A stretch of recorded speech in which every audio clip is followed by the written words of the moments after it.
The other switch. Wait, what? The council audio switch on the desk. Oh, now? Yeah. Other switch. Okay, we are live. The council audio switch on the desk. Oh, now? Yeah. Other switch. Okay, we do have quorum. We are fully live and recording. We can start whenever you like. Oh, now? Okay, we do have quorum. We are fully live and recording. We can start whenever you like. Is that a delay? Yeah, it's weird. Test again. Okay, I think that was just odd feedback. Oh, That's okay. happening. It's fine.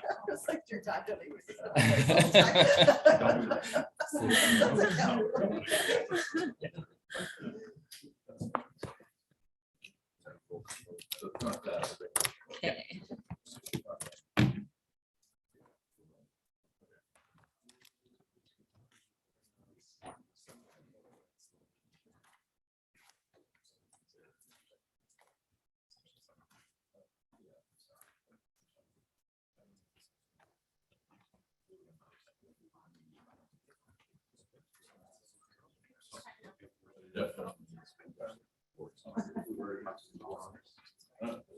Someone already there?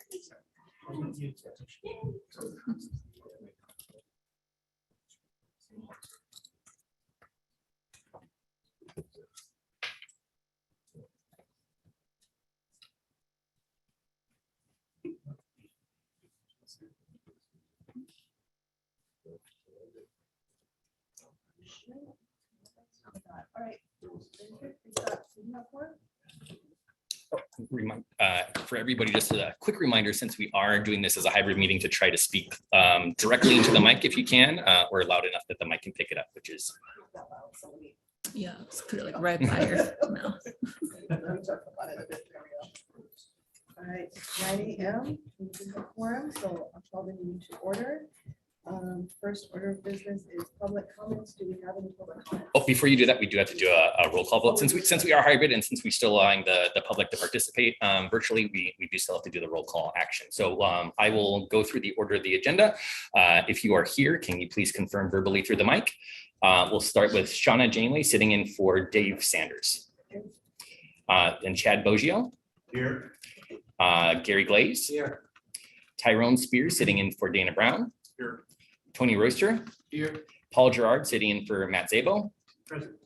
And Petty Santos sitting in for Holly Walcott. Yeah. That is 7 members present and a quorum. Thank you so much, Paul. So do we have any public comments? For those that are participating virtually, as a reminder, if you can press *9 on your phone to put yourself into the queue for speaking.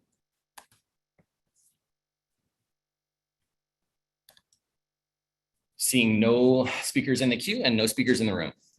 Thank you. So moving on to the minutes, we have the minutes for approval from the January 5th, 2023 regular meeting. Do you have a motion to approve the minutes? Motion to approve. Second.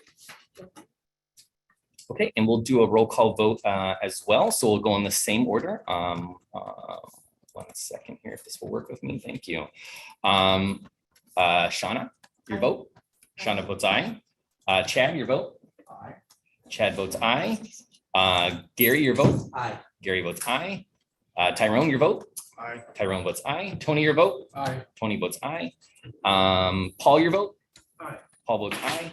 And Petty, your vote. Hi. Petty votes aye. Marlene, you just joined. I don't know if you wanted to vote or abstain. No, let's see. Okay, thank you. It's unanimous for those present. The motion passes. Thank you. We'll move on to committee report 2322, the LO plan year 2024 adoption.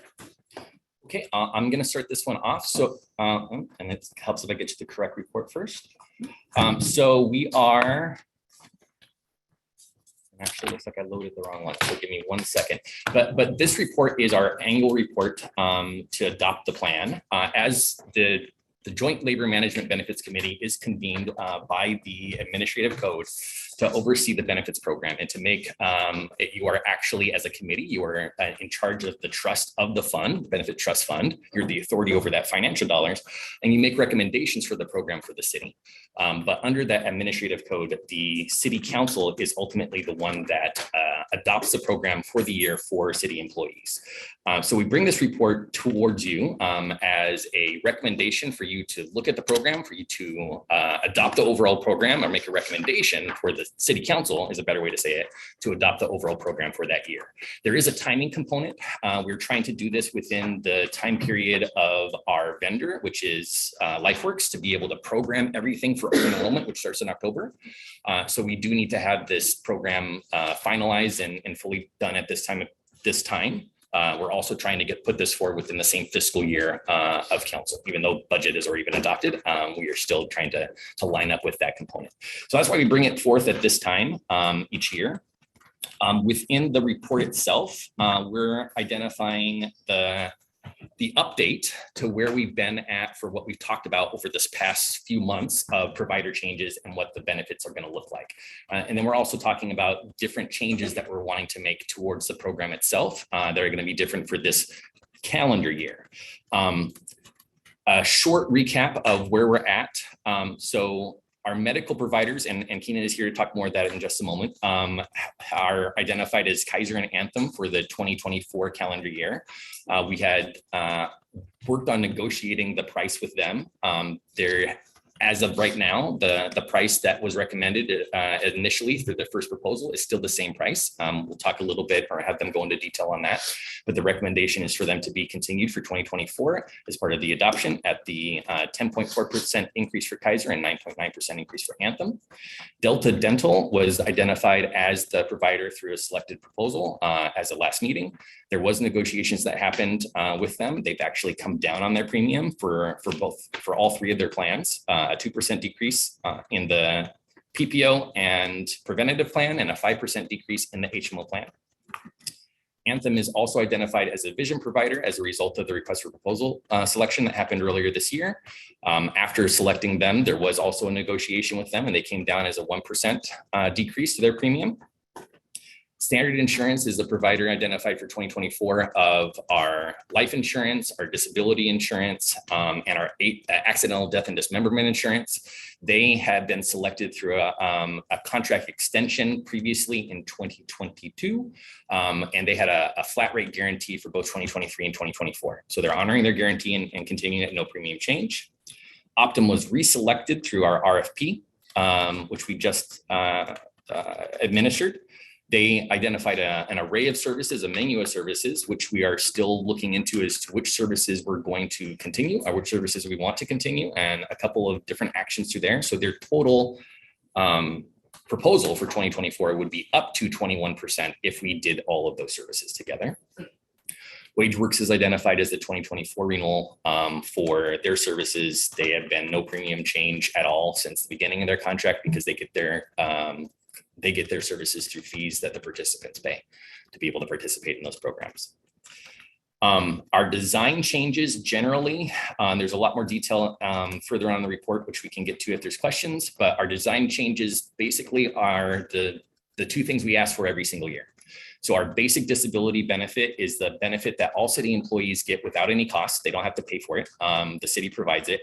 It's based on their salary, as all disability insurance is. And so each year we take a look at what the salary change average has been, and we increase the base benefit of what an employee would receive if they filed a disability claim by that percentage. And so we came to, in talking with the CAO on salary changes between last year and now, we came to a $96 increase, which is going to recommend changing that base benefit from $3,630 a month to $3,726 a month for anybody who files. And then our healthcare spending account is the other change that we're recommending, which we recommend each year. This is a matter of timing for the most part.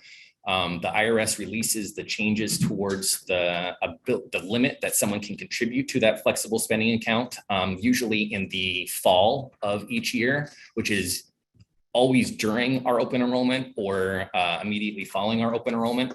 We have not found a mechanism to allow us to, since those changes, when someone is electing this coverage, when someone's enrolling into it, they're making an irrevocable election. We have not found a mechanism to allow us to be able to take that new update, that new release when the IRS releases it after we've gone through open enrollment or restart that programming. So we're always a little bit late. So the $3,050 limit was actually established by IRS last year in November, and we're recommending adopting it now. This report is going to be a report for JLMBC, but the version that goes to City Council is going to be signed by the chair and the vice chair, just summarizing the overall program recommendations, what the program is going to look like. Us moving forward with this program concept and the overall structure of the plan doesn't change how we're going to be moving forward in negotiating contracts or finalizing the contracts that we have recently approved through the RFP processes for our dental, vision, and EFAP program. We can go into further detail on any of these components. I think Keenan has a couple comments to say on where we came through negotiations for those, so we can have them talk. But is there any questions you have immediately? Okay, go ahead. Yeah.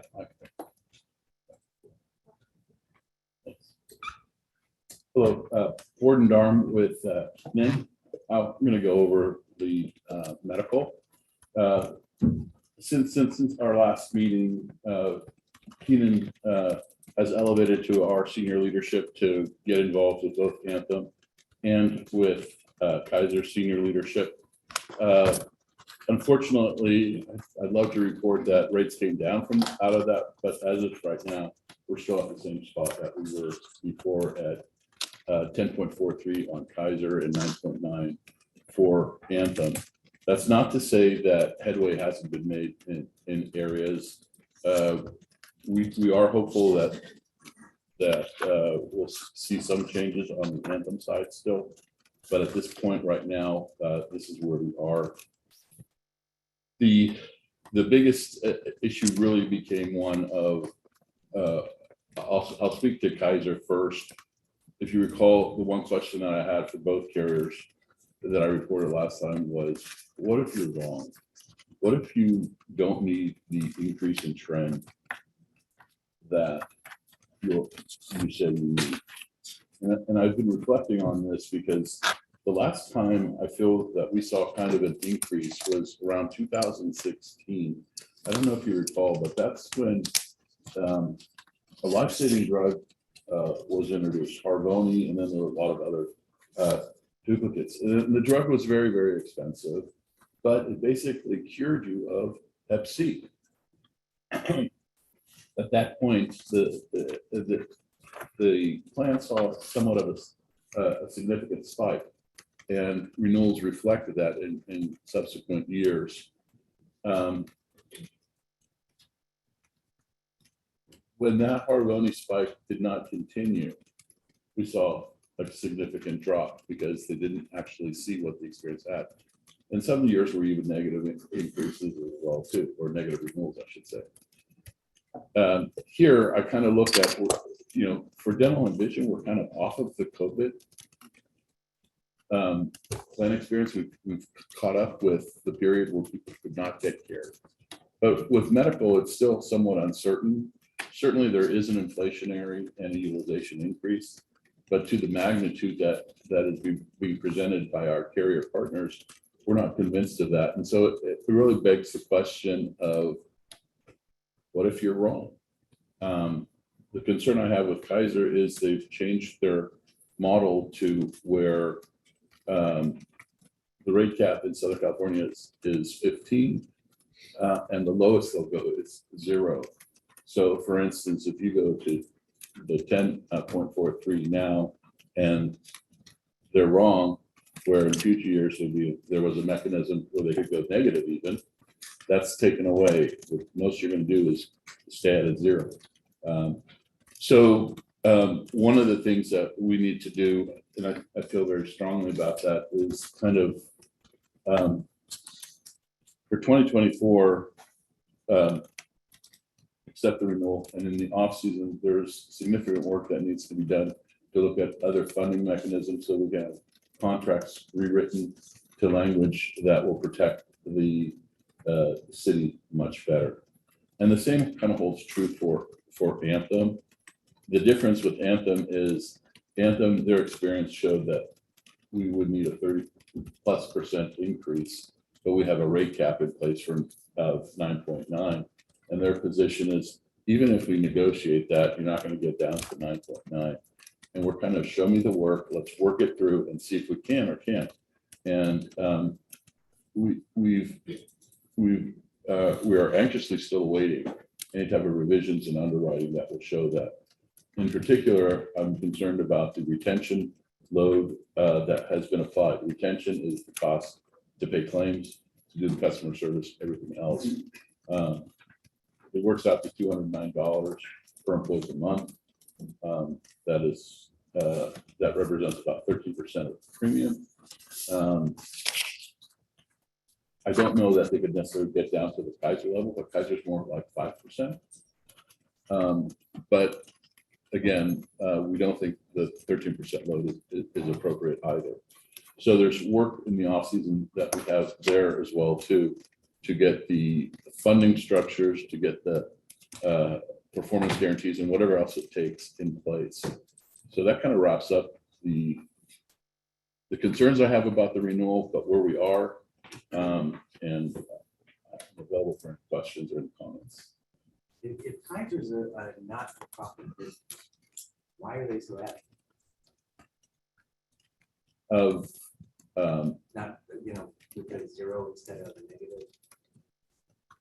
and Kaiser's here, they could certainly speak to that too, but I think the big concern is if they go too far down, that they're just gonna have to catch up again. And the comment that I've heard is they're trying to get off of that roller coaster, but I'd like that too. We all want that. We want flat level rates. And we'll have to see if that can be justified, but that's kind of their take. We went negative before and now we've got some increases, but I'm saying they're episodical. This is all, not all, but a majority of it is COVID. People couldn't get surgical procedures done, couldn't get things done. We're catching up, and they're assuming that trend will continue into the future and greater. Where I'm kind of of the opinion, I don't think that's going to happen. Quick question, if that activity doesn't happen, do we get that money back later with other premium reductions? Not for 24, but that's kind of the discussion I feel needs to be had for preparing for 2025 contract. 25 contract really needs to read somehow where the city's protected from that type of activity. So are other agencies encountering the same experience?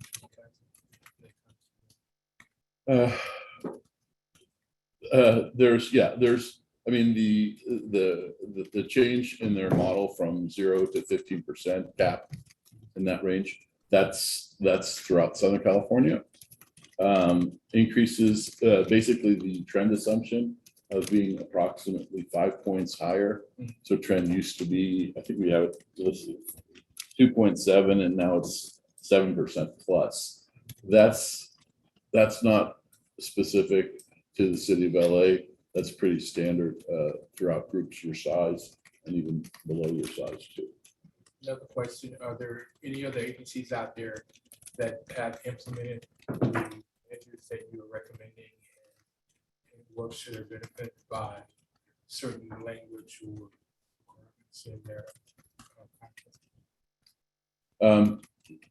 not to my knowledge, and it's in the past, it's been limited on Kaiser's part too.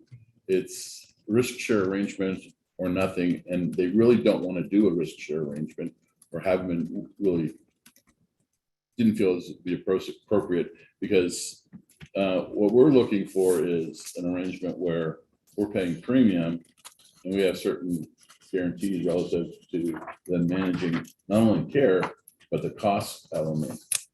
Risk share means the city's going to be taking on risk as well too. And we'll have to bring that back and see if that's a level you want. But I'm hopeful that we can come up with other whether it's performance guarantees or other things that may be able to take us in the right direction, and also protect the city going forward. Can you confirm the upper cap for the green range, you said 0 to 15? 15%. Yeah. I think I heard other places, so I just wanted to confirm that. It's, my understanding is in Northern California, it's up to 25. Yeah, as a matter of fact, I can tell you because one of my clients got 25. So, yeah, Ouch. ouch. 40. Yeah, is there a correction? 25 for both? Statewide is at 25%. Yes. Okay. Okay. My apologies. I was under the understanding it was 15 in Southern California, but it's 25 in both. So how does that, when we talk about getting off of the roller coaster, how does that upper limit of 25 conducive to that? Because it sounds like that's a pretty high, if you're getting off of a roller coaster, why would you make this part higher? Because that's the Yeah. roller coaster part of it.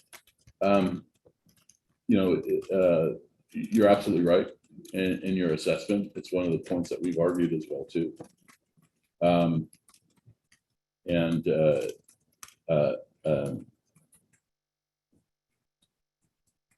The response to date has kind of been, well, it's more focused on the bottom side, on the 0, that we're not going to go so far down, so that'll keep pressure on the downward side. But still, 25 is significant. I agree, and I think that's another thing that needs to be taken into consideration. So is this something where we're gonna see a trend of increasing premium, like significant increases going forward? Or I would hope that it would be something that would level off, but that 25 is making me think, well, they're giving themselves a lot of headroom. On the one side, I've heard Kaiser's mentioned that it's a one-time adjustment, but on the other side, a move internally within your trend from 2 to 7, it's a self-fulfilling prophecy that you're going to have double-digit increases in the future. So unless that trend number comes down or the plan experience goes way, way down, things will not normalize to single digit very easily. Couple comments. Sure. The reality is that we haven't seen this in a long time, but we've had medical premium deflation, you know, during my tenure in organization. And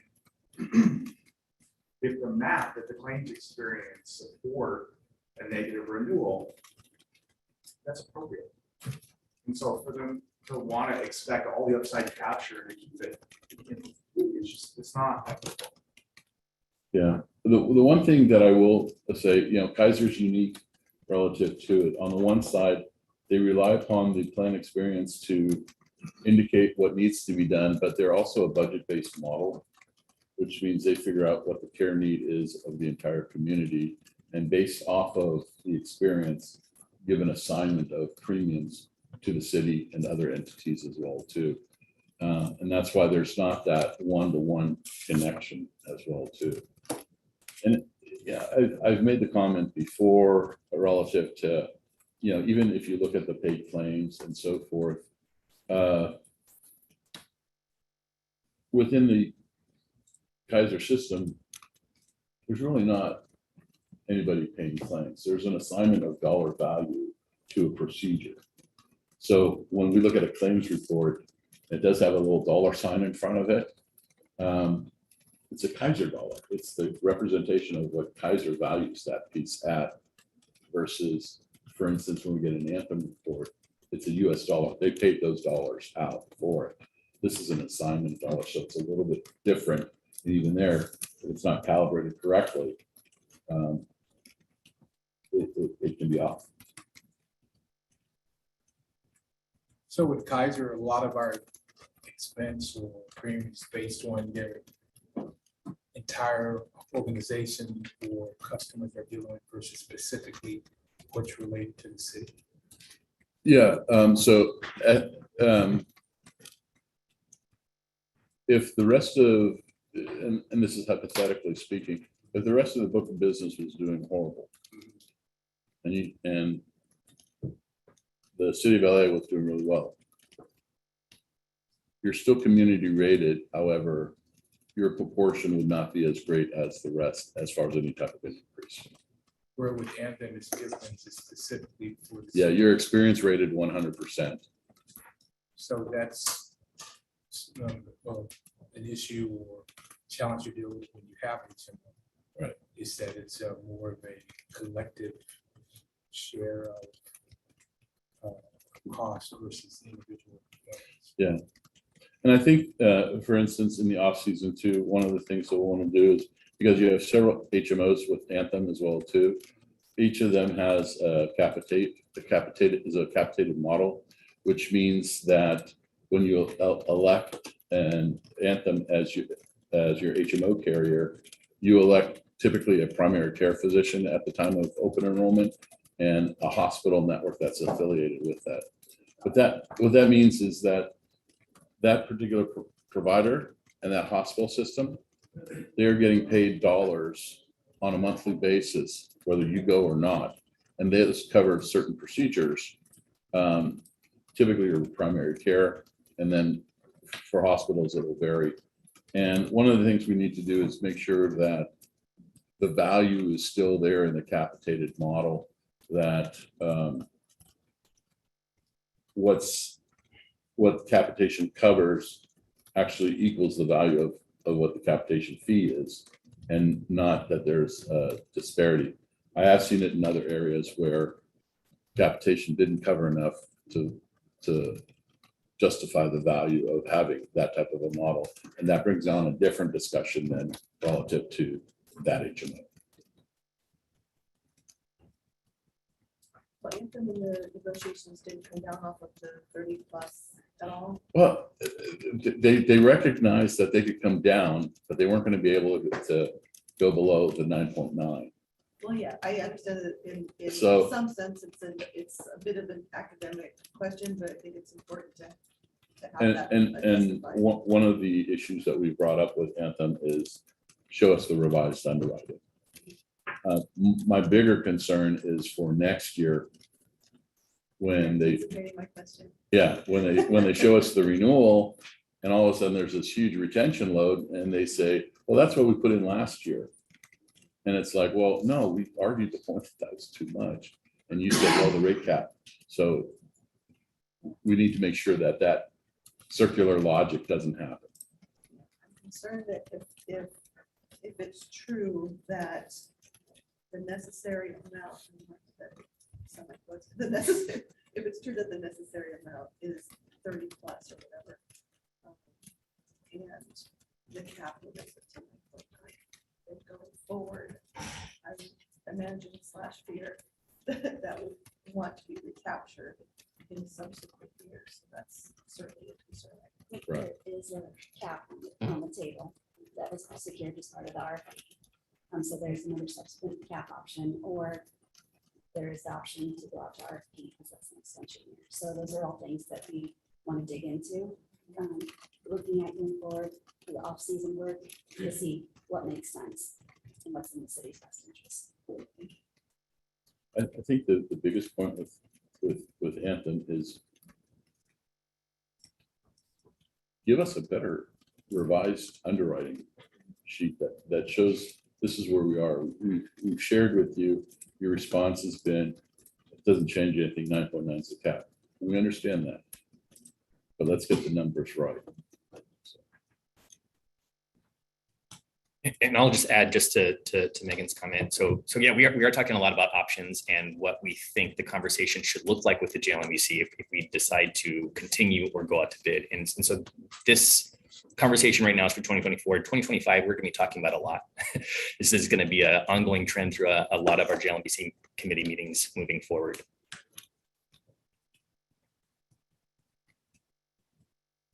Questions?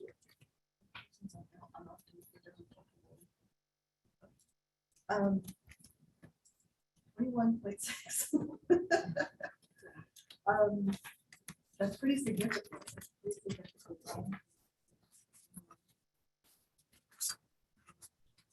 So- I mean, another issue too, we anticipate in the city. Financial. So certainly when it comes to this, you have to control it. It is what it is. It's like gasoline, it goes up, it goes up. Yeah. And believe me, they can explain it. But what you want, but in the end, someone has to pay it. Yeah. So on personnel side to prepare, the budget packages, whatever like that, start having conversations. Because all of a sudden you show up and you need additional, $20, $30, $40 million. Council will start asking questions. Typically it's right around the beginning of April where more clients will call us and ask us, hey, we're working on our fiscal year budget for the next year. What are you anticipating? And throughout the years, it's always been kind of said, 8% is the conservative number because we managed well below that. This year, looking at what the carriers told us, it really became a range more of 12 to 14 is what we were telling our clients and trying to manage below that. It's not saying that we agree with that number, but that seems to be what the marketplace is coming out with. What is driving that? To me, it's several factors. It's one, I think carriers aren't recognizing where we are relative to COVID. That's one. The fact that we've entered into an inflationary economy doesn't do us any favors, and so that's probably the second.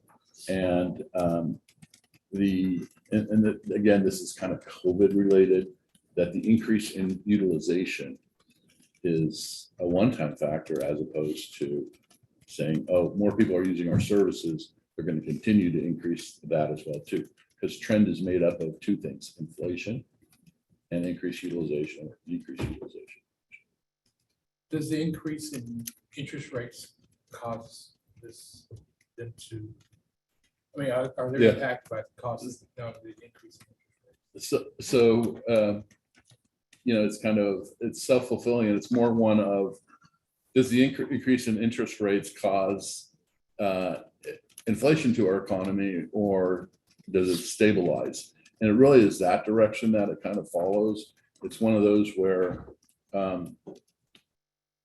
if the price of gas and everything else is going up, yes. We have in our deck a couple of slides that talk about the fiscal landscape and some of the things that are impacting the marketplace, COVID being one of them.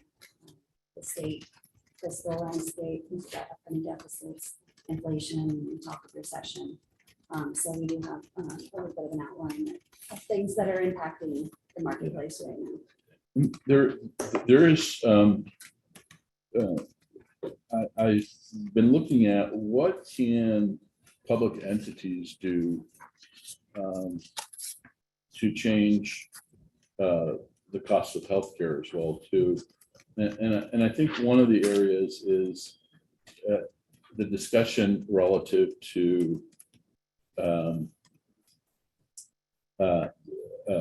Medi-Cal. Our hospital and our healthcare systems are suffering immensely. Not as much, well, in the urban areas too, but we actually have hospitals closing down in rural California because unfortunately, a majority of their patients are on Medi-Cal. And Medi-Cal reimbursements are insufficient to operate.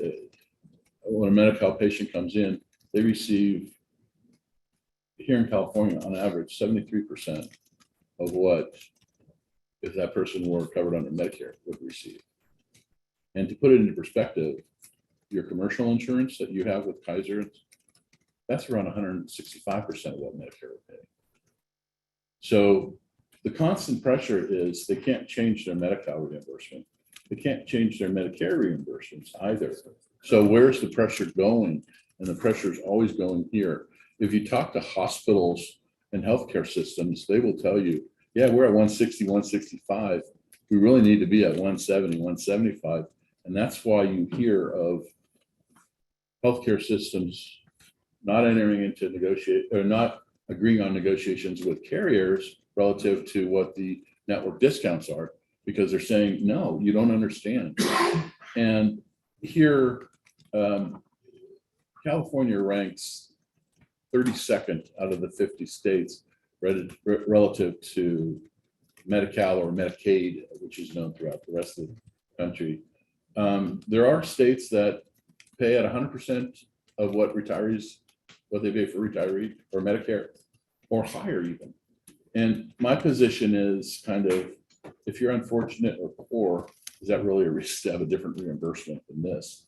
And that lies within the governor's office to change. And it's one of the areas where, I think it's important to have those discussions. Do we want to push that? Because I think everybody's heart goes out to, especially the rural hospitals that have to close. But in the same token, they're not understanding why they're having to close, and something needs to be done because we're having issues there and we're having it throughout. At presentations that I've given, I've jokingly said, start off with a joke, and I say, 3 people walk into a hospital, get the same procedures, everything's done the same, but they get 3 different bills. One's covered under Medi-Cal, one's covered under Medicare, and one's covered under commercial insurance. I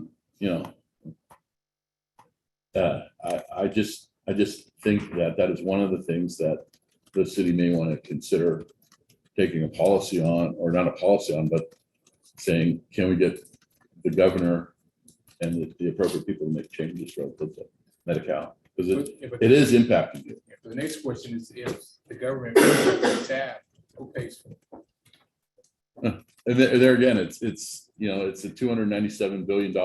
It's Budget. coming from somewhere. Yeah, and do we get more efficient within HSS, or do we have to increase the budget? Either way, if we don't do that, hospitals are going to suffer. We're still going to see this pressure to increase rates. And sometimes, unfortunately, it doesn't change until something like that happens. Yeah. And then that was the nature of the business. Right.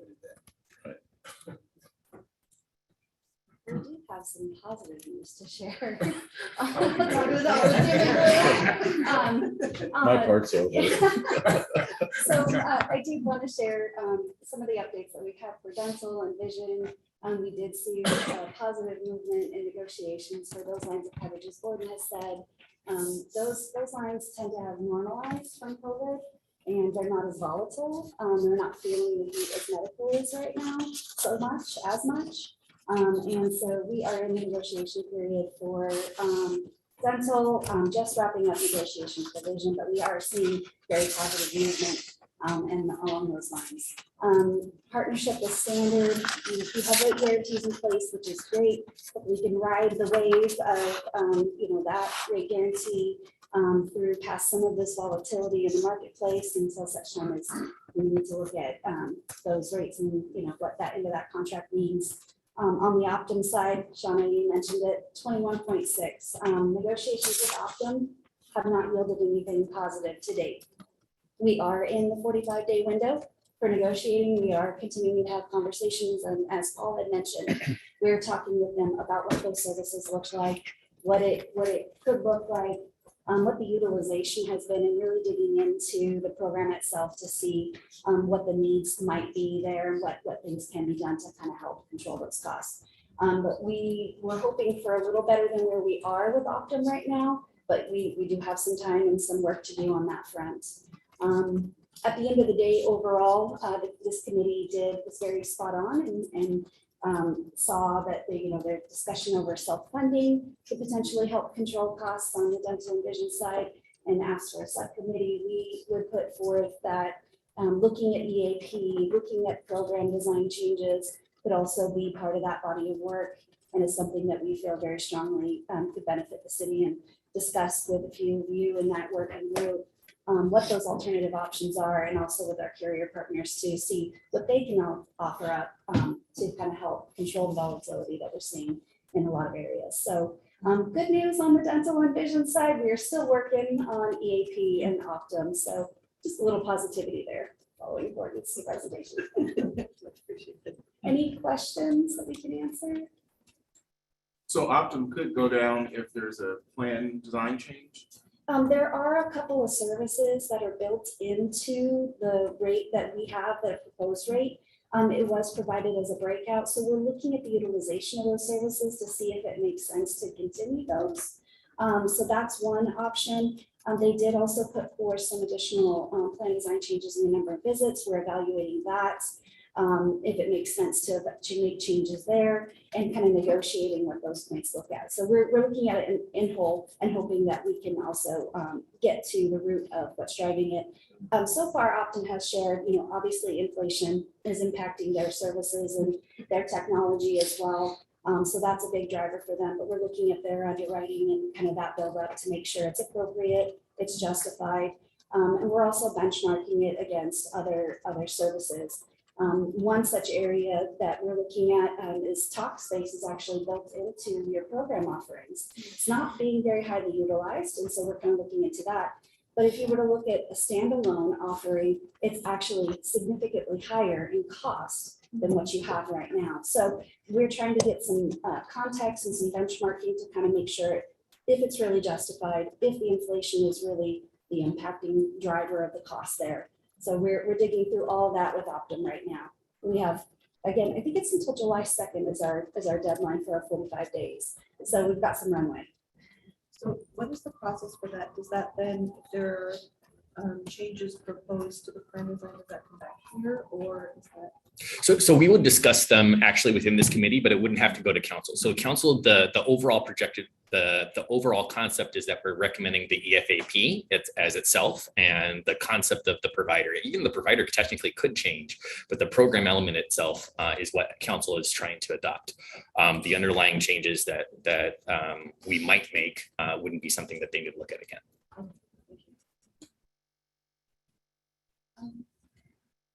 Actually, there was a lot of discussion around the rates with Anthem and Kaiser. We do have both of them here. Would it be appropriate to have a little bit of a, I don't know if I would use the word defense exactly, but a statement? I think that's within our rules to be able to do so. I would just caution on time on us being able to get through everything, so we can set a time limit for each of them if you want to bring that forward. Yeah. And I would say our conversations are still ongoing with them as well. I suggest we do this after the business part of the agenda, just because I don't want to stop it. Sorry, I'm sorry to worry about that. Sure. Would you meet for forum or I don't know if it will. We need to have 3 members of each body to be able to take an action item, and we have 4 other action items on the agenda today. Okay. Yeah, we could do it after. I don't think it would. Oh, 1 second.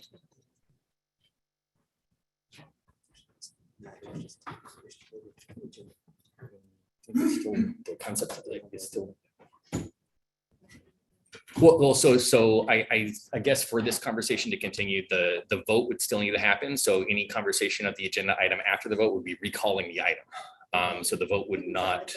1 minute. Yeah. Yeah.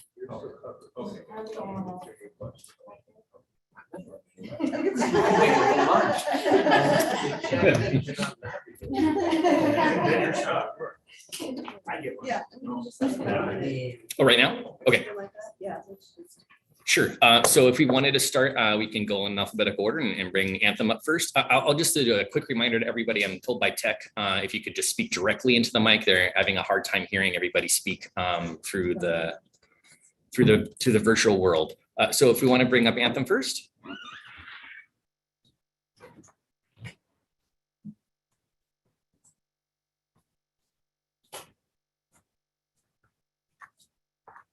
Good morning, Kristen Wesley, Regional Vice President with Anthem Blue Cross. And I wasn't sure of the judge. You have specific questions? You just want me to make a general comment about the renewal? Yeah, I think a general comment. I mean, you've heard what our questions are, and we have a lot of concerns for both carriers, and certainly, with the really significant increases and concern about going forward and how this is going to impact, 25 and, is this a new turning point and all of that, so. Sure. Yeah. Okay, great. So just a couple of general comments, and I think I can address some of that. From a partnership perspective, what Anthem is always looking to do is for pricing stability, financial stability. And I think we've kind of validated that since I want to say 2017, when we came back to the city from between rate guarantees and reasonable renewal rates and even decreases in certain years, we feel like we've been able to maintain that pricing stability. What we've seen in our overall general book of business is a very interesting, I'll call it bounce back from COVID. So we saw a dip in 2020. We actually refunded, if you recall, it was in June or July, we actually refunded some premiums because we had a very low utilization because of COVID. No elective services were being done. Everything was COVID related. Then we slowly started to see a bounce back. 21, we started to see that tick up. And we've definitely seen in 2022, which is really where your 23 renewal was calculated based on 2022 renewal experience, we saw a really big uptick. And I think you heard Gordon say, straight experience, meaning claims that we paid and premium that the city paid, we're looking at a loss ratio exceeding about 107, 108%. So really high loss ratio, some of that being the bounce back from COVID. But what we're continually doing is working with our providers to try to control those costs. We don't think this is going to be something that we see year over year over year. We're hoping to level it out and then be able to see something that's a little bit more maintainable moving forward.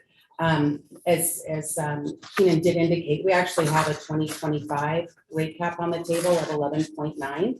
Not to say that we won't, engage in conversations as to whether that can change or whether that needs to look different, but our whole purpose for the city is try to make things affordable and maintainable and sustainable. And that's really what we're working towards. But I don't think long-term, year over year, inflation is absolutely creating some of the issue. Hospitals and providers, like Gordon said, are asking for a lot higher increases than we've ever seen before. We used to see provider negotiations where a provider would look for between low to mid single digits, and we're getting provider requests for increases of 20 and 30%, which we are not agreeing to, but it's certainly making the conversations a lot more interesting than they have been before. But our whole focus is pricing stability. We do have a 2025 cap on the table, and we will reevaluate that with the city. We've worked with you for many, many years, and we've always been flexible and nimble in that and can plan on continuing to do so. Anything else? Okay. Kaiser?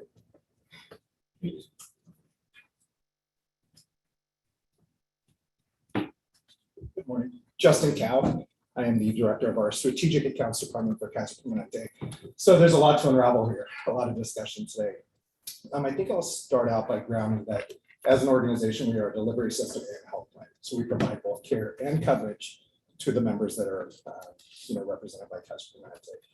The unique difference in our 2024 rating is really, as Gordon talked about, the trend. There's a number of factors that are really impacting our trend looking forward. Labor shortages, medical delivery systems are very heavily labor-based. So labor shortages have required us to use a lot of contracted workers, nurses, respiratory therapists over the last couple of years.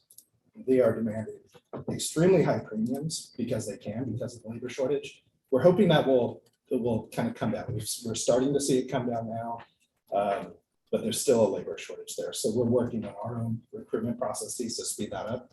I know we've had similar conversations with city staff about looking at opportunities to speed up the hiring process. We're in a bit of the same boat. We are seeing the contracted wages or expenses come down, but we're still not quite out of the woods yet. The other piece is increased utilization. And so we're seeing folks returning back, sometimes with higher acuity than how they had taken care of themselves over the last couple of years. But we understand folks were afraid to come into the delivery system because of COVID. So we are seeing a pretty high uptake. One of the things that I thought was interesting was with really the fast adoption of virtual care, our doctors are getting a lot more virtual visits for things that people might have used like a WebMD or a Google before. It's just easier to click, have a virtual visit now, talk to a clinician. So that's also driving utilization up in a way that we hadn't seen it pre-COVID. In terms of our trend, 2024, we do anticipate to be a blip. So What happens with inflationary factors, cost of goods and services increasing, the baseline costs of delivering medical care have exponentially increased. In order to get back to kind of a stable place, our 2024 trend reflects that increase. I don't think it's just a 1-year adjustment. 1 year is, even though it seems pretty extreme, we're probably looking at a 2, potentially 3-year adjustment, but we would expect the trend number to come down over time, not to continue to increase at the same rate it's increasing in 2024. So we heard our CEO speak just a couple of weeks ago, 2, potentially 3 years, but we would expect to see the increase in trend gradually decrease over those couple of years. We wouldn't expect it to increase at the same rate it's increasing for 2024. So there's a lot of different factors that are going into play. When we look back at our 2023 rates, and especially the early request from the city to request rates and a lot of our large customers, had we known about inflationary impacts, cost of goods and services, we probably would have increased our rates in 2023 somewhere between 3 to 5% to help accommodate that. It would have helped smooth out 2024 a little more, but we held our rates where they were. Our 2022 year-end financials represent a loss of $1.3 billion in operating margin or operating losses. We absorbed that cost. We're not recouping that cost. We're just really readjusting the baseline cost of delivering care in order to meet the needs of our members. The last thing I'll say is Gordon talked about kind of our rating model and community rated. So I just wanted to clarify a little bit. So we are a budget-based system. So when we look at Kaiser Permanente overall, we look at what we believe the total operating cost is going to be based on historical utilization trended forward in order to manage the care of our members within our system. From there, we develop what we call an average commercial rate increase. So depending on the utilization of a specific group, so in this case, the city, if they are utilizing services and their costs are less than our health plan averages, you would expect a lower commercial rate increase. If you're utilizing more, then you would expect a higher average commercial rate increase. So there is very much a group specific component to our rating. It's not community rated, but we do set the budget at a global level, and then it's kind of disseminated based on utilization of each of our customers. So a lot of things there to unpack in just a couple of minutes, but I'll pause there. Yes. Yes. You're saying, you're sitting in front of the board. So the cost of contracting out is phenomenal. Yes. As opposed to having in-house. Absolutely. So what are you doing to fix that? Yeah, it's not that we want to contract out. We would much prefer to have in-house staff. It's the labor shortages, folks leaving the medical industry that have caused that gap that has required us to use contracted workers in order to continue to deliver care. So our goal, and one of the main things that we're doing is we're really speaking of the hiring process. So during COVID, when people were leaving industries or losing jobs and looking for other work, the hiring process was sometimes lengthy. And so they might have found another job before they were willing to accept our offer as we got through the process. I think the city can resonate with that a little bit.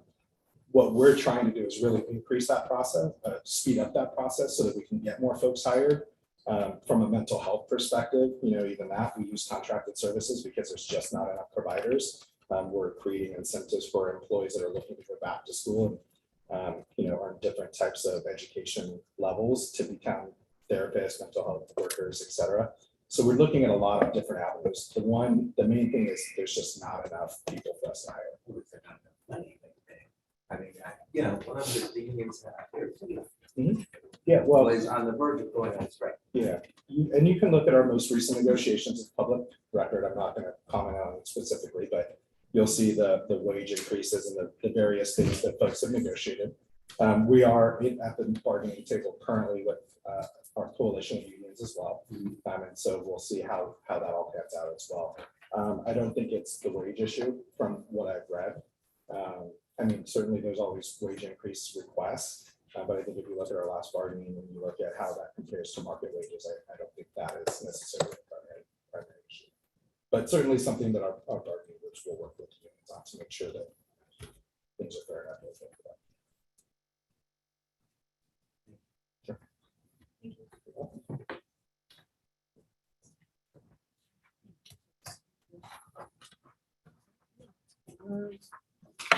There's no more questions.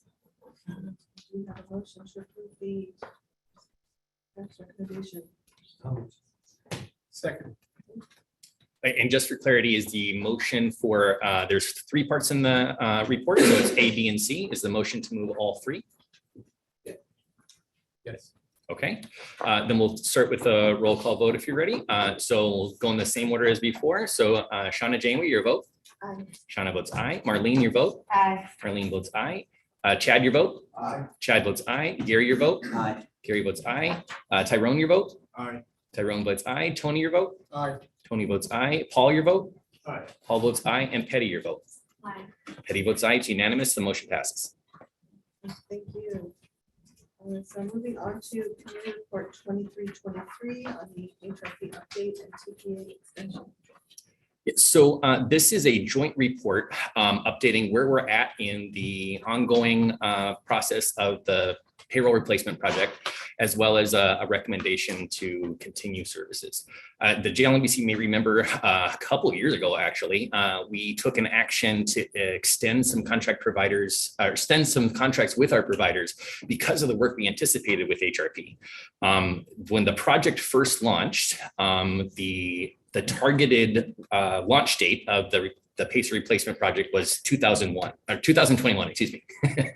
And then it got extended, and then it got extended again. So right now, the anticipated launch date is going to be December of this year in 2023. We are working towards a little bit of a complication with that launch date. Because December 2023 is the same time that we're trying to go live with our open enrollment process. If everything stays the same as planned, which I don't have any indication it's going to change, we would be doing our HRP timeline or our HRP testing for everything that we're involved with at the same exact time that we're doing open enrollment testing. So it's going to be very difficult on staff to be able to do everything all at once. But that is what we're working with right now. I will be bringing back more updates to the committee as things change, but as it looks right now, at least the June through September timeline is going to be extremely difficult for staff to be able to do both things at the same time.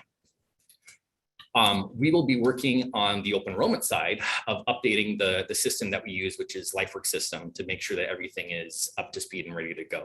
We've talked a lot about the HRP integration with that. And we've talked also about the need and the necessity to not go through a vendor change at that time that we're going through the payroll change. It would be disastrous for us to have a file change and requirement change to reprogram the system that we're also programming to go live with at the same time.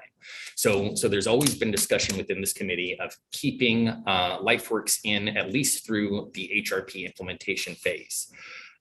Their contract, though, is set to expire in April of 2024, technically March 31st of 2024. So we're in a position where we need to discuss extending that contract because we don't know necessarily that at this time that the payroll replacement project will actually launch on time. Assuming it does on the current timeline, we're still going to have a period of time where there's going to be adjustments to the payroll project. If we go live, we could find out that they need to make changes to things. The objective that we've always had is that when we transition anything with our third-party record keeper, whether it's just the data that goes over to them or the record keeper themselves, it should be after the HRP project replacement has fully done and all changes to that system are known. So we're not entertaining changes to changes on top of changes. So that makes this conversation a little difficult. We're not sure exactly the timeline that we're looking at that is safe in extending a contract.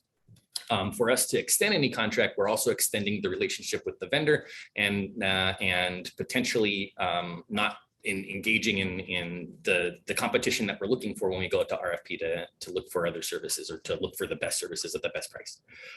So just a brief recap as to where we're at and how we have LifeWorks, who is now TELUS Health. We actually started our bid back in 2016 or started that process. We selected them in 2018 and implemented them in 2019. In 2019, we did go through a little bit of a condition statement where we identified that our first open enrollment needed to have a couple quirks addressed, and so we did have a service improvement plan implemented with LifeWorks at the time. which involved these things, which I'm trying to show on the screen, but my computer is not cooperating with me. It was call center experience. It was overall system use, as well as some of the functionality that we were trying to have identified in the beginning, which was our ability to opt out and not have paper and having members do more things online. The majority of that service improvement plan has been greatly improved. So LifeWorks has worked with us a lot to be able to get all those items done. The one notable item that was not done from that service improvement plan was just the electronic communications. And there are some hurdles towards that we weren't able to get. Or just not put in place. So they've been in full communication with us. We've been talking about it and trying to identify ways to overcome those hurdles. But we just haven't, that's the one lone item that hasn't been done through that project plan. In discussing contract negotiations with TELUS Health on trying to continue, we've identified a whole bunch of things that we think can be added value towards this service contract should it continue moving forward. Those items are outlined further in this report of services and are kind of best shown in this table here on the screen. So there are a number of services that we've identified with them that they would continue through the contract with no additional cost to the overall value of the contract itself, which identifies that electronic communication piece. So they've committed to finding a path for us to be able to overcome those hurdles and make electronic communication actually happen where we are satisfied with it. The other big component that we looked at was the customer experience and where our members are having difficulty in understanding things and where things are not necessarily the best way we want to have them. And one of that is our billing process. So any employee who is not on payroll and still is eligible for coverage gets a bill for them to pay for their coverage outside of the payroll process. Right now, that is completely separate from the system. So the employee that is subject to this has to do so, not really understanding, and the call center can't see anything when they try to call the call center. So they have to be kind of pinged around backwards and forwards between our call center, our third-party administrator, and our staff that are handling billing process. So we've worked on negotiating, trying to include the billing component within the system itself so that members can see their bills, that the call center can have the bills in front of them, and it can be a better experience overall. That's an enhancement moving forward. We're also looking at some other administrative changes that can happen within the scope of work for the contract, which is focused on towards our experience as well as the member experience. So our ability to be able to manage the plan better, get more data, real-time data as well that we're not able to access now to be able to make things much more better. There's additional optional services, which we've also talked about with them that are not included in the price, but we're discussing or we're able to discuss as ability for us to consider later on. One of those is something called closed loop. So that is the ability for them to receive information from the city that creates a full accountability or accounting process. So right now it is a one-way control. They are telling the city, hey, let's take $50 from somebody.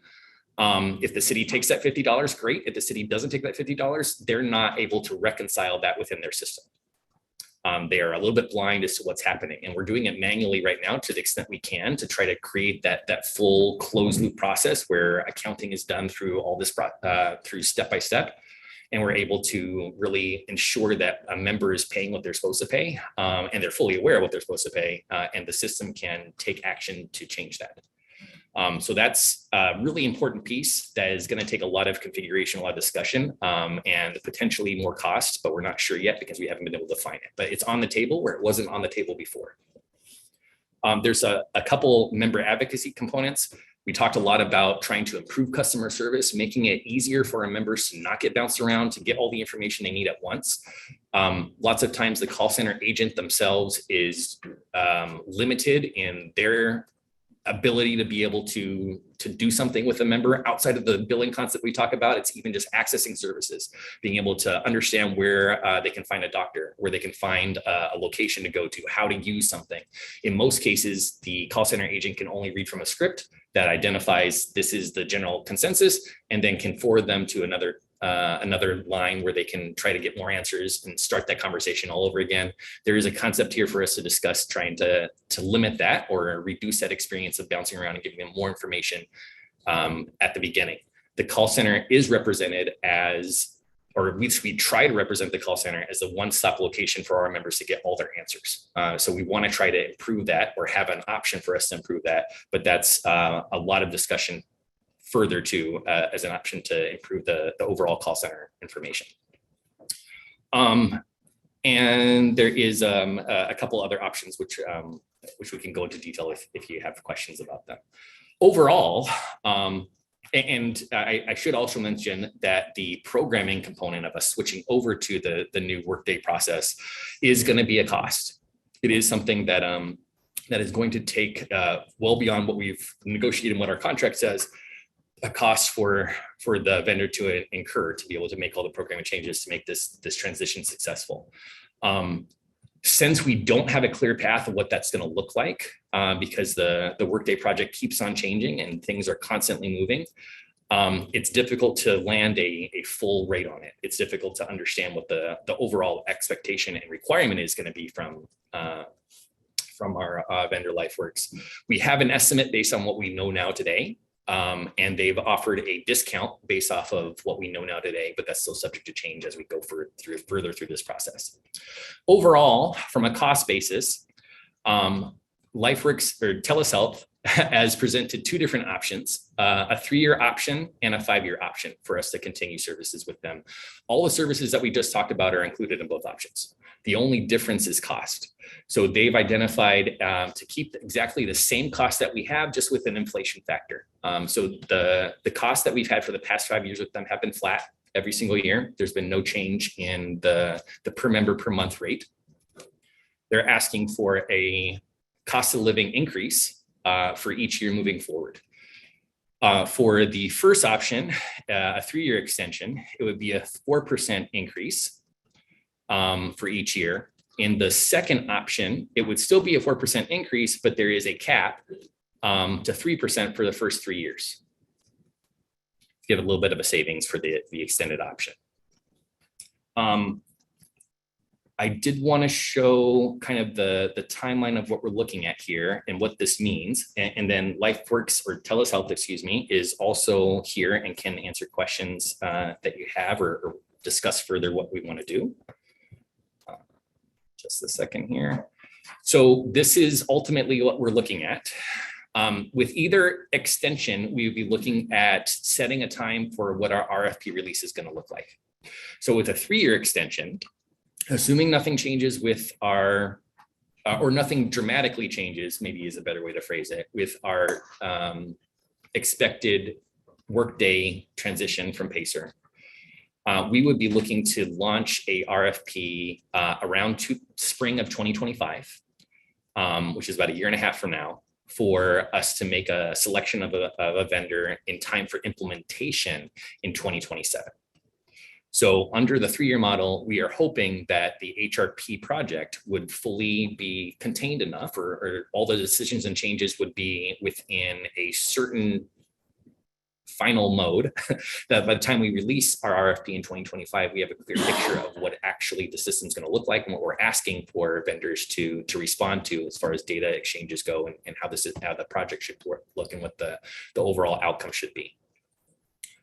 The other option is under a 5-year extension, we would be going on to RFP in 2027 for our implementation to happen in 2029. In either option, we're looking at most likely a 1-year implementation period. That is what we experienced when we selected LifeWorks in the beginning. It is a lot of work for us to go through requirements and go through that transition, very similar to the transition that we're having for Workday. But fully contained within our staff in our conversations. So I don't see any anticipation that we would not be able to make the 1-year option under either scenario. So the recommendation moving forward is for the committee to decide which one is the better value for us, the better option to move forward with, and to determine whether the 3-year extension or the 5-year extension is the one to move forward with us for us to execute a contract. This would have to go to City Council. So we would be bringing, because we are, the 5-year authorization is all we have under it. This would be extending past our authorization. So this concept would have to go to city council. The way that we're arguing it is that we're bringing this concept forward to council as is, and we would negotiate later. So that there'd be a direction for us to draft a contract on council's approval. I have a question with the 3-year and or the 5-year. Is it each year you have the opportunity to renew it? Or is it's a contract definitely for 5 years? Say for instance, you decided in year 2 that you want to go out to bid, can you do that? We have not gotten that far in negotiations with LifeWorks. The city has always had language in it that says we can cancel at any time. So we could, in theory, do that with either. So we would not be locked into the buy. It's still up to negotiation, and I'm not sure if Life, oh yeah. Come on up. I didn't know if it was the right time. I'm Kevin Comuna with Thomas Health, LifeWorks. So our intent is that we want to give you predictable costs, which is why we made this offer. Our intent would be is we want to run for the term of the agreement for whatever we sign for. There are obviously provisions if there's breach of agreement, et cetera, that the city has outs for it that are very favorably written to the city. So I don't see any problem if we were failing to do our job, you would be able to get out of it. But our intent is we do want to keep it for the term. And we kept, just to be clear, we kept both options for the additional services the same. We really just made it as capping. There's been a lot of discussion about cost increases and containment, and our 5-year deal actually contains those costs the best for you, to be honest with you. And we prefer to do it because we're also making some significant investments and we'd like a longer term on that. So. Also, I think it's important that. No. So we're locked in for 5 years. Absolutely. I'm sorry, did I jump on you? No, that's fine. My major concern is we're going through a totally new payroll system, and it's important to have consistency. And when you start playing with other agencies or businesses coming in to change whatever, you can be a total nightmare.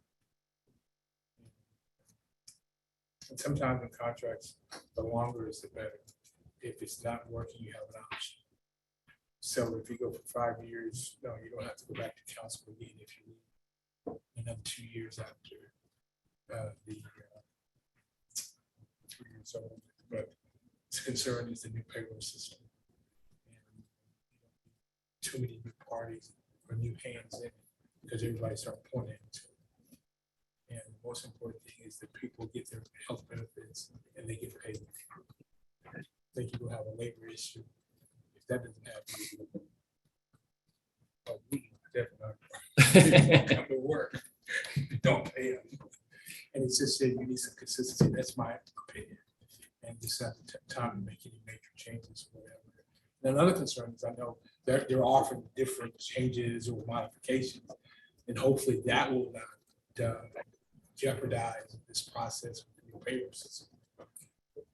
Well, I think. Can I just? Yeah, go ahead. So fully agree with those comments. Access to care, people's money, most important things. That's what we do. That's our job. I think what we're positioning, and I want to just add on to what something Paul said earlier. So we're talking about improvement to the service model and the member experience. Remember, we're about 97% satisfaction for your members. We want to be 100%.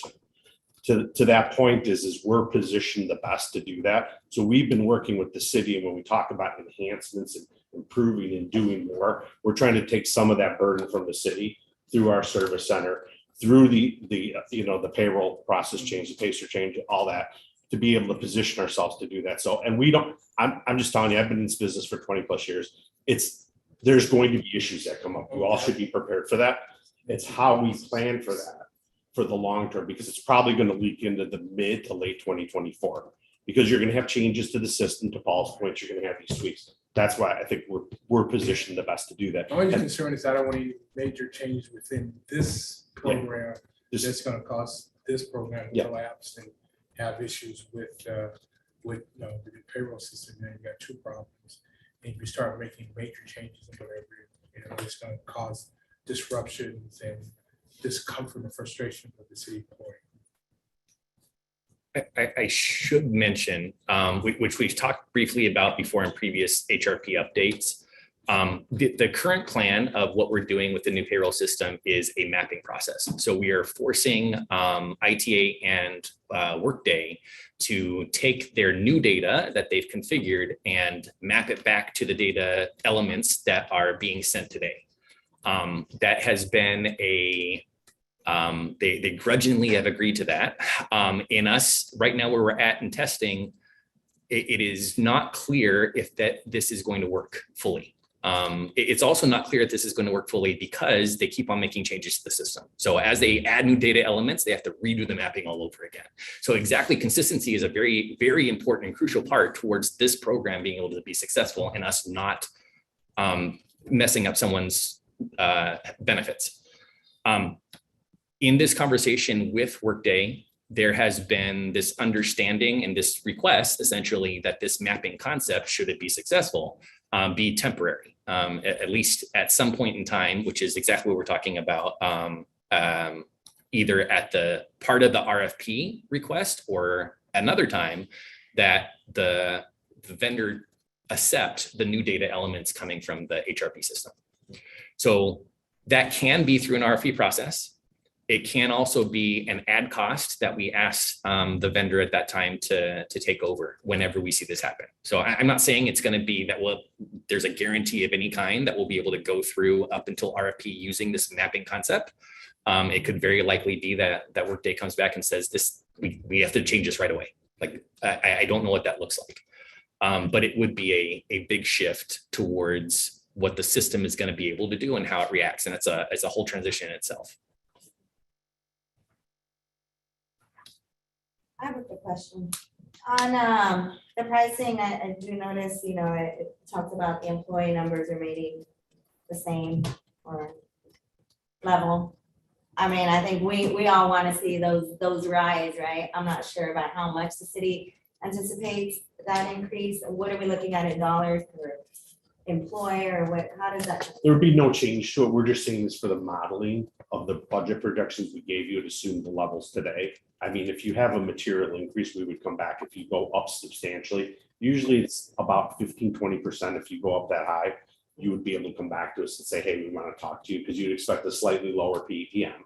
Whereas if you also had a large decrease of that 15–20%, you might see your PEPM drop. We usually have those discussions on an individual basis as you go through, but that very particular comment was to say is we wanted to model one-to-one to kind of where you're at today. So you can see the difference in cost, that's all. So we're not proposing any changes either way, but if the city came back and had a mass amount of hiring, and we're more than willing to put that in the agreement. I have a lot of other public sector clients that say, if your population goes up by this much, this is your new PEPM. If it goes down by this much, this is your new PEPM. It's just a percentage calculation. We're open to do that. That's not a problem. And for perspective, the numbers in the report represent about 26,000. We at the highest, I believe we're about almost 28,000. So if the city does an additional 1,000 or so hiring people, I don't know if you can roughly figure out what that number would look like. But it may not change this overall cost all that much. The other component probably is important to understand. We're doing this in a completely different way than we've done things in the past. So there's still a lot of discussion and negotiation with contract to move forward. So this is more conceptual. You'll be seeing whichever path we move forward with, we'll be talking about this again and in more detail of what results. I do agree with Tony about having that consistency, and particularly with so much uncertainty around the HRP. So is there, I'm also concerned about having essentially a 10-year contract period. So is there, I know some of the other contracts will do 3-year with two extensions built in. Is that something that we could do while still maintaining this the slight discount for the 5-year where it's sort of a middle path, right? So there's the 3-year built in and then there's the 2 additional renewal years that we could do, and that kind of gives us a little bit of wiggle room. So we didn't get into any of that discussion in detail when we were discussing LifeWorks. I think it's something that's open for discussion, or we could discuss with them if that changes this concept. I don't think in this, how we're presenting this moving forward, that cost is necessarily something that has to be locked in permanently through this overall desire and objective to get council to agree to the term of the extension. There is a cap component though. So we'll be needing to boil that down a little bit before we get to present to council. But it is something that we could discuss further. Yeah, I think we're open to be flexible to meet the city's need. Oh, sure. Oh, sorry, go ahead. No, I was just gonna say is that if you want the 5-year term with that, I think we can get into that discussion. We had not discussed it, as Paul said, but I think we're open to that, to trying to be flexible. And we do have Gary from Siegel attending virtually. If Gary, I think you had a comment. Just the fact is that with, under the current contract, there was supposedly going to be a search for a new TPA because of the payroll system. I mean, it's obvious as to why there's a need for the contract extension. The 5-year extension provides probably the most flexibility. I think there's been some questions about, could we replace the TPA on a shorter time frame, and you could probably build that into the extension. But the 5-year extension definitely provides the most flexibility, especially with the unknowns with the current payroll implementation. That's it. Any questions about the first 5-year contract term was flat? I don't know what the proper term is, but flat rated. I understand, inflation. I think we all understand inflation at this point. But why is it every year? Why is it built in to have it? Yeah, I'll be honest with you that during the pandemic, the hardest is it's the attraction and retention of employees. It's just the pure cost of doing business. I mean, wage increases have ranged in that 2 to 4% range for our staff, just straight up on that one. But then it's also the attraction and retention of new employees, and there's just a significantly higher cost. And we have discussed with the city under some other things, some other options to reduce costs longer term that would actually potentially keep your PEPM flatter, with some call center options and things like that, that are a totally separate discussion that we can incorporate at a future date. But it's really just that pure cost of it. It's our costs have gone up significantly, and we didn't pass it along. I think on our over the 5 years, it's almost 20% if you look at it compounded. So we're trying to protect ourselves just a little bit while still on the 5-year deal offering that cap, so that you're not going to see anything above that, which has kind of been the discussion at the state today about costs.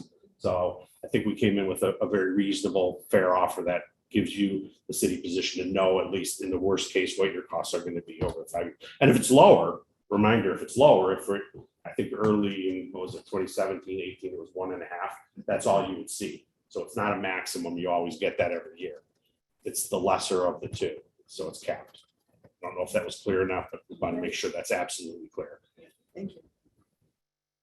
Do you have any more questions or comments, thoughts on? Okay. We have a motion? So moved. Are we talking for the 5-year? Yes. Which motion? I motion for 5 years. Start with the 5-year option. Another 5-year option. Okay. Okay, so then we'll do a roll call. This is for a recommendation for a 5-year extension to be presented forward for general manager to present to council. We'll start in the same order. So Shauna, your vote. Aye. Shauna votes aye. Marlene, your vote. Aye. Marlene votes aye. Chad, your vote. Aye. Chad votes aye. Gary, your vote. No. Gary votes no. Tyrone, your vote? Aye. Tyrone votes aye. Tony, your vote? Aye. Tony votes aye. Paul, your vote? Aye. Paul votes aye. And Petty, your vote? Aye. Petty votes aye. It is a majority of quorum that voted aye, so the motion passes. you. Moving on to committee report 23-24, proposed amendment to the bylaws. Okay, so the JLMBC needs to have a quorum of 3 labor members and 3 management members to be able to hold a meeting, and we were not able to do so in May. We do have a member of the JLMBC who has not attended a meeting since January. Layuna, the representative for labor, has been on the committee since 2006, I believe.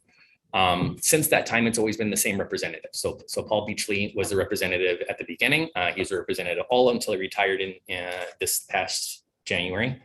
And his replacement has not been able to attend and has not responded back.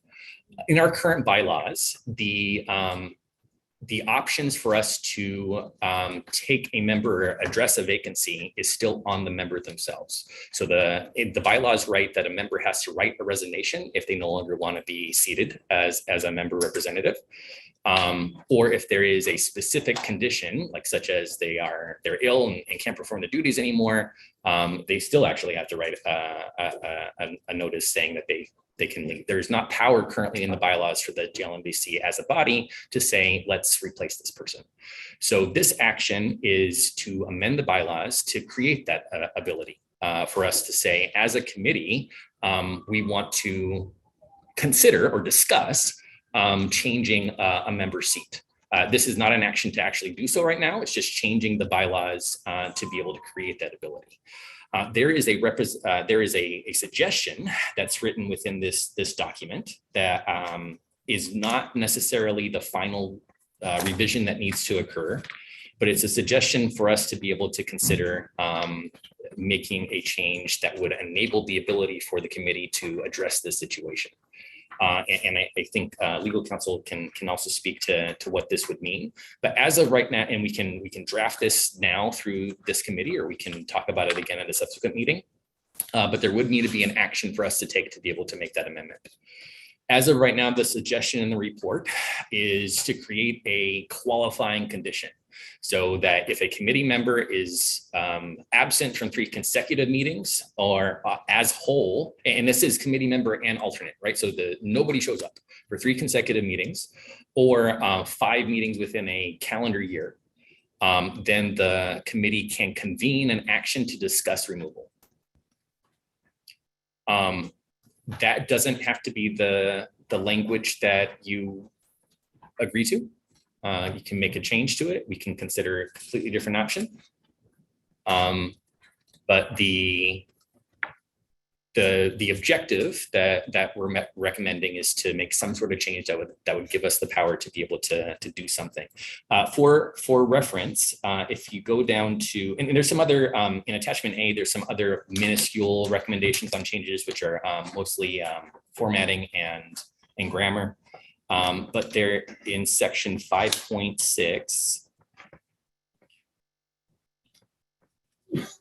is the current language of removal and resignation.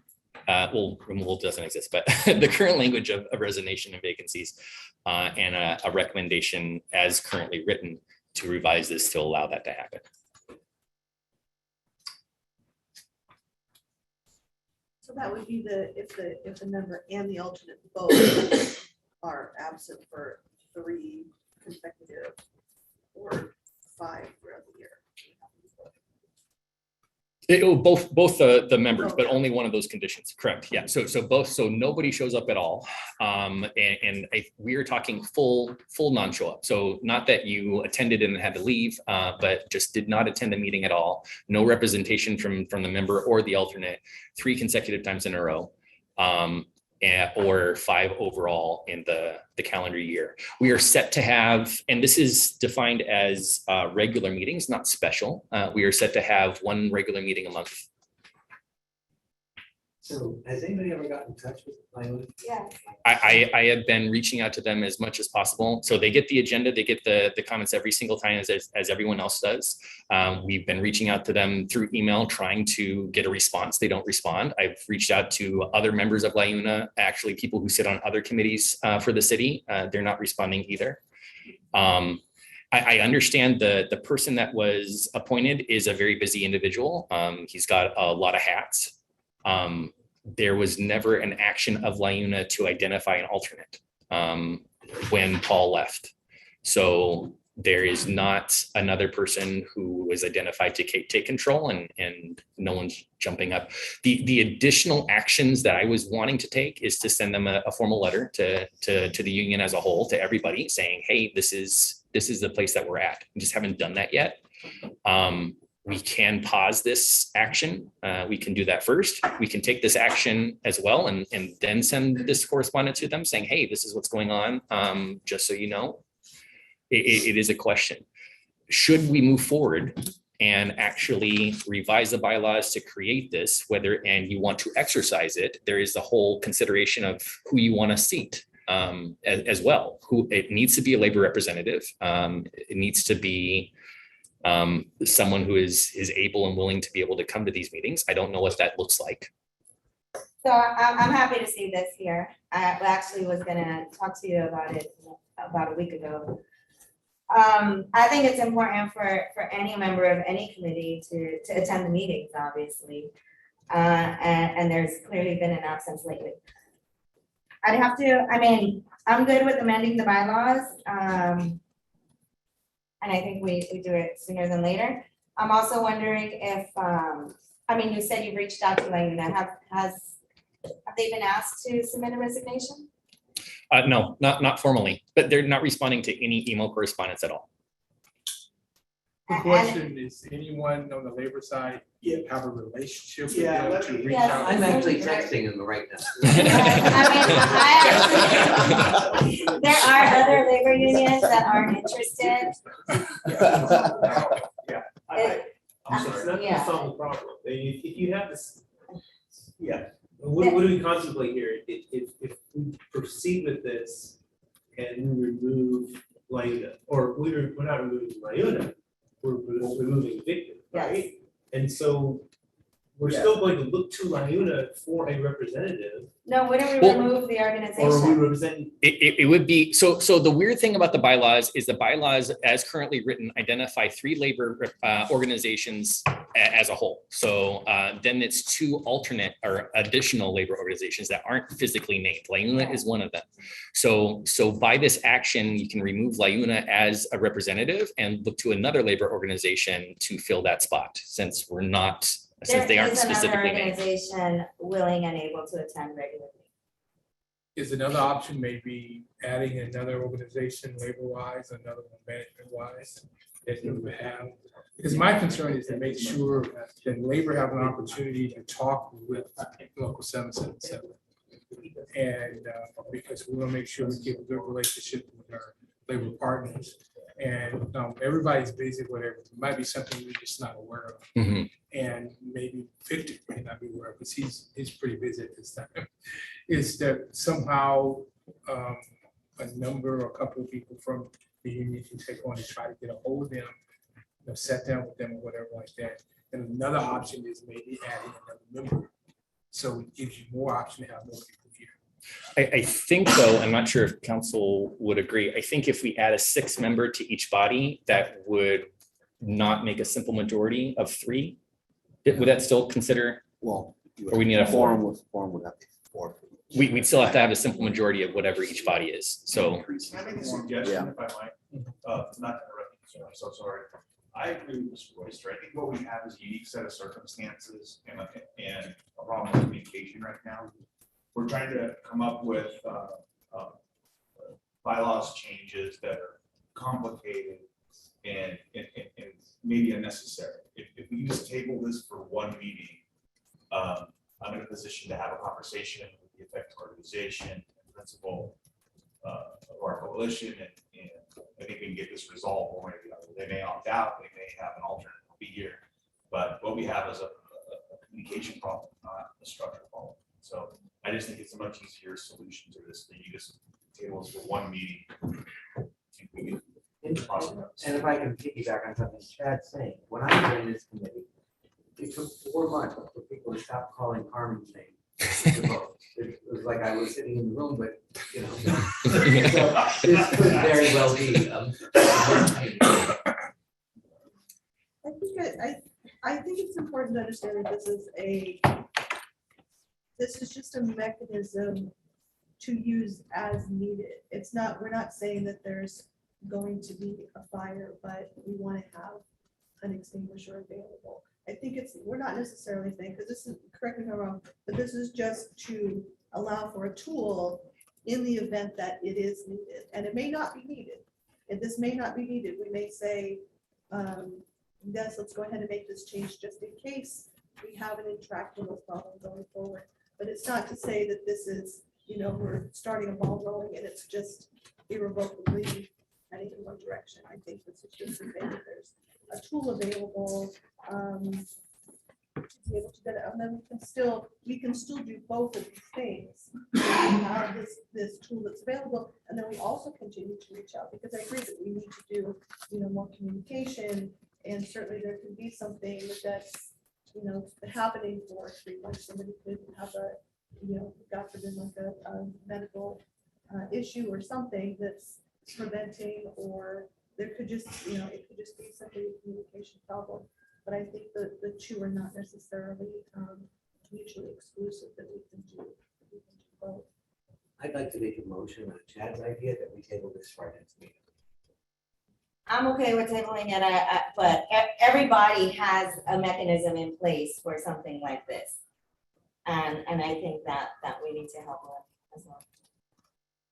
So I'm okay with tabling it. I do want to read over the amendments a little more closely. Yeah. So, and I'm not sure if table requires a vote, but the other option that the committee might want to consider is we do actually have a governance subcommittee.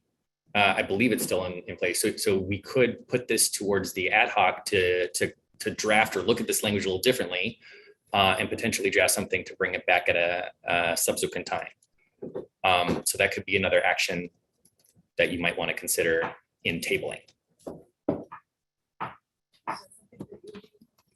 I mean, I'll leave it to the longer standing members of the committee to think about this and determine whether or not we need to have more meetings to solve a problem that seems to be revolving around a particular situation. In fact, I mean, we listed the organization and the person's name individually. And, if again, I'll defer to you, to everyone else on the committee who's been there a long time. If this is a reoccurring problem, fine, but this looks like a communication problem to me. And it can be easily solved without a bunch of extra work. That's the purpose of my motion, or my suggestion. And just to be clear, the change would be prospective. Correct. Okay, so just to put everyone's mind at ease, this isn't, and I'm not disagreeing with Taylor, but we wouldn't adopt this, we've not been here for 3 times, that's it, we're taking both. It would be, we would do both. We would consider and or adopt maybe next meeting or the meeting after, but continue to try to reach out to Lena and press upon them that we would like their presence, and if not, make an alternative arrangement or leave it if that's something they choose to do. Right, and I don't question what you're saying and stuff. It's just like, I've just texted Lena and Chad put a meeting with the next week, right? So like I mean, that's why we would prefer to table that at this time. We would, the coalition would prefer to table this at this time. Let me remind you that the coalition does have three members on here already. And removing or replacing a 4th one would not be detrimental to them. Again, this is not way convoluted. This really isn't, it's not about that. I think it's just about us, trying to address a specific question, whether or not we need to change policy. And it's a very unique situation. So if you just give us, Yeah, I'm good with that. Yeah. Okay. Let's bring it back next month. Do we need a vote to bring it back next month? No, right? No, you're just. Okay. You're just not taking any action on this. Okay. Yeah. Then we will- Or Good with you that? could raise this item again when you talk about future agendas. Thank you. Okay. So then moving on to committee report 2325, staffing reimbursements for the third quarter. Good morning. This is Ted Vasquez, Benefits Analyst in the Employee Benefits Division. Committee Report 2325 is our staffing reimbursement report for the third quarter of fiscal year 2022-2023.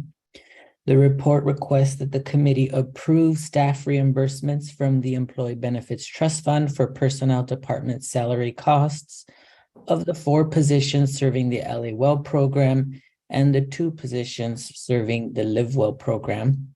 Attachment A of the report provides the calculations of these third quarter costs.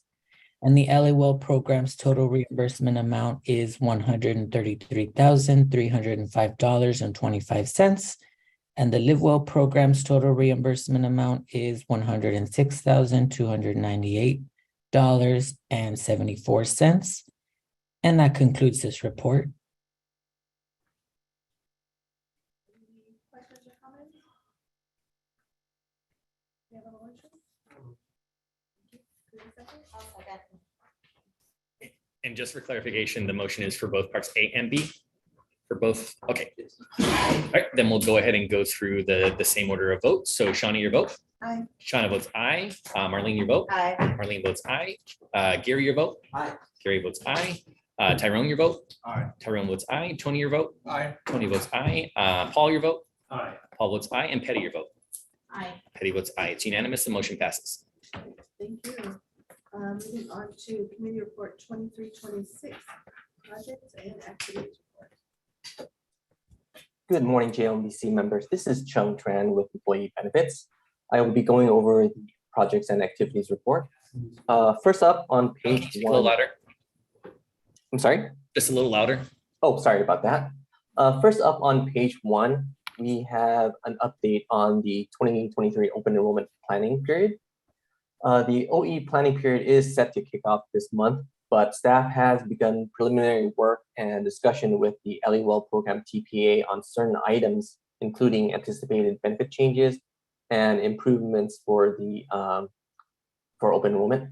One such item that is being worked on right now is the enhanced enrollment experience discussed later in this report. Next, we have an ACA update. Following the mailing of the ACA 1095 forms to employees in February, BenefitsGate, the ACA consultant, has transmitted the city's ACA information to both the state of Washington and the IRS to complete the 2022 tax year filing process. At the bottom of page 1 is the enhanced enrollment experience project that we are working on. Staff has been working with both LifeWorks and the standard on ways to better utilize some of the existing information that we have to that we can use to improve the insurance application completion rate and to shorten the application process itself for members. Moving on over to page 2, we have one staffing update to report. Maria Gomez, who was previously with the city clerk, has accepted a job offer to fill the vacant accounting record supervisor 2 position. And lastly, attached to this report is an updated JLMBC meeting schedule. For the July 6th meeting, we have several items on the agenda, including a report back on the self-funded administration service request, a report back presentation from Delta Dental, as well as a benefit presentation from the standard. If there are any items you would like to add to the meeting schedule for the upcoming JMC meetings, please let us know. And that concludes this report. I'm happy to answer any questions.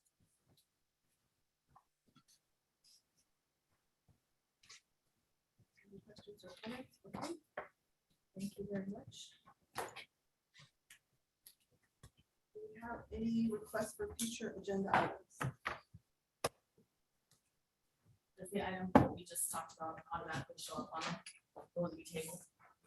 That should. We will add it to the list, yes. For July. So next meeting dates, July 6th and August 3rd. Thank you.